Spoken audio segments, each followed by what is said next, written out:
நம்மை கடவுள் தத்தெடுத்ததும் ஃபிலியல் தத்தெடுப்பு என்ற முறையில் நமக்கு டிவைன் ஃபிலியேஷன் கொடுத்ததும், அந்த உறவை கொடுத்ததும், நாம் கடவுள் இனமாக மாறிவிடுகிறோம். ஒரு உதாரணத்துக்கு இதிலே வாசிக்கிறேன். கடவுளுங்கிறத விட இன்னும் கிரைஸ்ட்னே சொல்கிறார். யாருன்னா சிரில் ஆஃப் ஜெருசலேம். நம்ம எங்கே போகலான்னா 27:82 போங்க. And you who have become sharers in Christ are appropriately called Christ. நம்ம எல்லாம் கிரைஸ்டாவே மாத்துறார். உதாரணத்திற்கு இணை ரட்சகின்னு சொன்னோன்னே ஒரு பெரும் எதிர்ப்பு நம் திருச்சபையிலிருந்து கிளம்பும். அன்னை மரியாதை பார்த்து இணை ரட்சகை, அது எப்படியா நம்மளை இணை ரட்சையாக இருக்க முடியும்? நம்ம இயேசு ஒருத்தர் தானே நம்ம ரசிக்க முடியும் அப்படின்னு நாம் நினைப்போம். எப்போ மார்ட்டின் லூத்தருடைய போதனையை வைத்து பார்க்கும் பொழுது, மறைக்கல்வியின் போதனையை வைத்து பார்க்கும் பொழுது என்ன தெரிகிறது என்றால், அன்னை மரியாள் கடவுளுடைய பிள்ளையாக, இந்த உறவு பெற்றவராக மாறிவிட்டார்கள். தந்தை அவரை அடாப்ட் செய்து விட்டார். அடாப்ட் செய்து விட்டால் அவரும் கிரைஸ்து தான். அப்போ கிரைஸ்துனா மீட்பார், அப்போ இணை ரட்சகர் அப்படிங்கிறதுல தப்பு இல்லை. நாமும் அதில் சேர தான் இருக்கிறோம். ஏன்? உறவு பெறுபவர்களும் உறவு கொடுப்பவர்களும் மீட்பு செயலில் பங்கெடுக்கிறார்கள். எப்போ? இந்த உறவில் நம்பிக்கை கொண்டால். ஆனால் நாம் நம்புவதில்லை என்பதற்கு அடையாளம்தான் அவரை இணை ரட்சகர் என்று ஏற்றுக்கொள்வதற்கு யோசிக்கும் செயல். சரியா? அவரை இணை ரட்சகராக நாம் ஏற்றுக்கொள்ள யோசிக்கிறோம். ஏன்னா மறைக்கல்வி தெரியாதனால. இப்போ வாசிக்கிறேன் நம்ம விட்ட இடத்துல. அதாவது நம்ம என்ன செய்யணும்னா, we must humbly cleanse our hearts of certain false images drawn from this world அப்படின்னு பார்த்தோம்ல 27:79. அதுக்கு போகிறோம். இதெல்லாம் false images drawn from this world. Humility makes us recognize that no one who knows the Son except the Father, and no one who knows the Father except the Son, and anyone whom the Son chooses to reveal him. தந்தைக்கு தெரியும், சுதனுக்கு மகனுக்கு தெரியும், அதன் பிறகு யாருக்கு தெரியும்? யாரை அவர் தேர்ந்தெடுக்கிறாரோ அவர்களுக்கு தெரியும். இதெல்லாம் நாம் கவனிக்கணும். நமக்கு ஏன் தெரிய வருது? ஏனென்றால் நம்மை தேர்ந்தெடுத்திருக்கிறார். இன்று இதை பார்க்கிறோம். யாரை கடவுள் தேர்ந்தெடுக்கவில்லையோ அவர்கள் இந்த 2779 சிசிஐசியை படித்திருக்க மாட்டார்கள். ஏனால் கடவுள் அவரை அதற்காக தேர்ந்தெடுக்கவில்லை. நம்ம ப்ரீடிஸ்டினேஷனில் நம்மளுக்கு நம்பிக்கை இல்லை. ஆனால் சிரில் பாருங்கள், அதை சொல்கிறார். God indeed who has predestined us to adoption as his sons. ஆனால் தேர்ந்தெடுக்கிறவர்களை முன்கூட்டி அவர் அறிந்திருக்கிறார் என்று இவர் சொல்கிறார். கடவுள் அறிந்துதான் செயல்படுகிறார் என்று. அதனால் நமக்கு இந்த பகுதி தெரிய வருகிறது என்றால் நம்மையும் தேர்ந்தெடுக்கிறார் என்பது இதன் மூலம் தெரிந்து கொள்கிறோம். அது முக்கியம் இல்லை, சும்மா அந்த அர்த்தம் பார்க்குறோம். தட் இஸ், அதாவது டூ லிட்டில் சில்ட்ரன் அப்படின்னு சொல்கிறார் அல்லவா. லிட்டில் சில்ட்ரன்னா அந்த குழந்தைகளை போல் உள்ளம் படைத்தவர்கள்.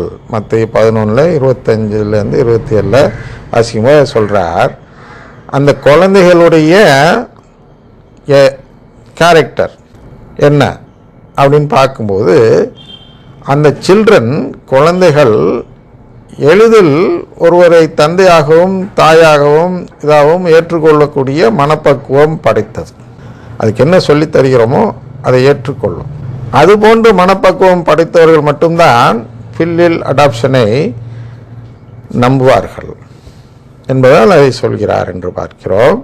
ஆனால் அவர்களுக்கு மட்டும் தெரியப்படுத்துகிறார். யாரெல்லாம் இந்த நம்பிக்கையை ஏற்றுக்கொள்கிறார்களோ ஒரு சிறு குழந்தையை போல் அவர்களுக்கு, அதாவது அவர்களை தேர்ந்தெடுத்து அவர்களுக்கு இதை வெளிப்படுத்துகிறார் என்று அந்த வசனம் சொல்கிறது அல்லவா.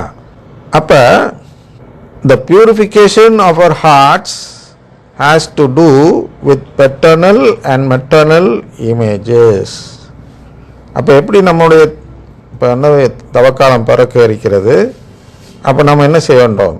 நம்முடைய இதயங்களை தூய்மையாக்கி கொள்ள வேண்டும் அல்லவா. நம்முடைய உள்ளங்களை தூய்மையாக்கி கொள்ள வேண்டும். அந்த தூய்மையாக்கி கொள்வதற்கு தான் இங்கே வழி சொல்லப்படுகிறது. we must humbly cleanse our hearts of certain false images drawn from this world. அப்போ இந்த தவக்காலத்திலாவது நாம் என்ன செய்ய வேண்டும் என்றால், இந்த உலகத்திலிருந்து நாம் பெறப்பட்ட போலியான கருத்துக்களை எல்லாம் நம்முடைய இதயத்திலிருந்து, அதாவது உள்ளத்திலிருந்து வெளியே எடுத்து எரிந்துவிட வேண்டும். அதுபோன்று செய்து நம்முடைய இதயங்களை தூய்மையாக்கி கொள்ள வேண்டும். அப்போ அந்த பியூரிஃபிகேஷன் எப்போ வருதுன்னா, paternal and maternal images. The purification of our hearts has to do with paternal and maternal images. அது paternal maternal உங்களுக்கு நல்லா தெரியும், அதனால நான் அதை எக்ஸ்பிளைன் பண்ணி டைம் வேஸ்ட் பண்ண வேண்டாம். அந்த images stemming from our personal and cultural history and influencing our relationship with God. இதுதான் நம்ம இப்போ முயற்சி செய்கிறோம். நம்ம என்ன செய்கிறோம், அந்த இன்ஃப்ளூயன்ஸ் எடுத்துட்டு இந்த இன்ஃப்ளூயன்ஸை உள்ளே புகுத்துவதற்கு தான் இன்று முயற்சி செய்கிறோம். திருப்பி வாசி காட்டுகிறேன். The purification of our hearts has to do with paternal and maternal images stemming from our personal and cultural history and influencing our relationship with God. இது நம்முடைய அந்த கடவுளோடு இருக்கக்கூடிய உறவை பாதிக்கிறதல்லவா, அதை நாம் சரி செய்து கொள்ள வேண்டும். God our Father transcends the categories of the created world. இது மாதிரி தான் அவர் மெதுவாக மாற்றிக்கொண்டு வருகிறார் அவருடைய படைப்பை. நாம் என்ன செய்யணும், to impose our own ideas in this area upon him would be to fabricate idols to adore. பாருங்க, to impose our own ideas. Our own ideas என்னன்னா, இந்த மேலே பார்த்தோம் அல்லவா, certain false images drawn from this world. இதெல்லாம் நம்முடைய சொந்த கருத்துக்கள், திருவிவிலிய கருத்துக்களோ சிசிசி கருத்துக்களோ அல்ல. திருவிவிலிய கருத்துக்களை உலகத்தார் கருத்தோடு ஒப்பிட்டு பார்க்க இடம் உள்ளது. ஆனால் சிசிசி கருத்தில் அப்படி இடம் இல்லை. சிசிசி எல்லாத்தையுமே தெள்ள தெளிவாக ஒரே பார்வையில் பார்க்க வைத்துவிடும். அதாவது நம்முடைய தமிழில் ஈஸியாக சொல்லலாம், கடிவாளம் போட்ட மாதிரி. குதிரைக்கு கடிவாளம் போட்ட போது அதுக்கு ஒரே பார்வை தான் இருக்கிறது அல்லவா, அதுபோன்று நமக்கு கடிவாளமாக இருப்பது தான் சிசிசி கத்தோலிக்கர்களுக்கு. வேறு பக்கம் திரும்பாமல், வேறு கருத்துக்களை உள்ளே கொண்டு வராமல், முழுக்க முழுக்க கடவுள் நமக்கு சொல்லிக் கொடுக்க நினைக்கும் கருத்துக்களை மட்டும் நமக்கு சொல்லிக் கொடுப்பது தான் சிசிசி. எல்லாம் உங்களுக்கு தெரிஞ்சது தான், இருந்தாலும் நான் ரிப்பீட் பண்ண, நீங்கள் எனக்காக கொஞ்சம் பேர் பண்ணி பொறுமையாக கேளுங்க. அப்போ to impose our own ideas in this area, எந்த ஏரியா, கடவுளோடு நமக்கு இருக்கும் உறவை குறித்து பேசும் பொழுது வேறு ஏதாவது கருத்துக்கள், கடவுள் இப்படிப்பட்டவர் அப்படிப்பட்டவர் என்று நாம் சொல்வோமே ஆனால், வேறு கருத்துக்கள், கடவுளை தந்தை என்று சொல்லாமல் அப்படிப்பட்டவர் இப்படிப்பட்டவர் வல்லமை மிக்கவர் அப்படியாக்கம் இப்படியாக்கம்லாம் சொல்கிறார்கள். குறிப்பாக இந்த அருங்குடைய இடத்துல போனீங்கன்னா 1000 விதமான புது வார்த்தைகளை சொல்வார்கள் கடவுள் குறித்து. அது எல்லாமே imposing of one's own ideas. அதை நாம் புரிஞ்சுக்கணும். என்னன்னா, அவர்களுடைய சொந்த கருத்தை நமக்குள் திணிக்க பார்க்கிறார்கள்.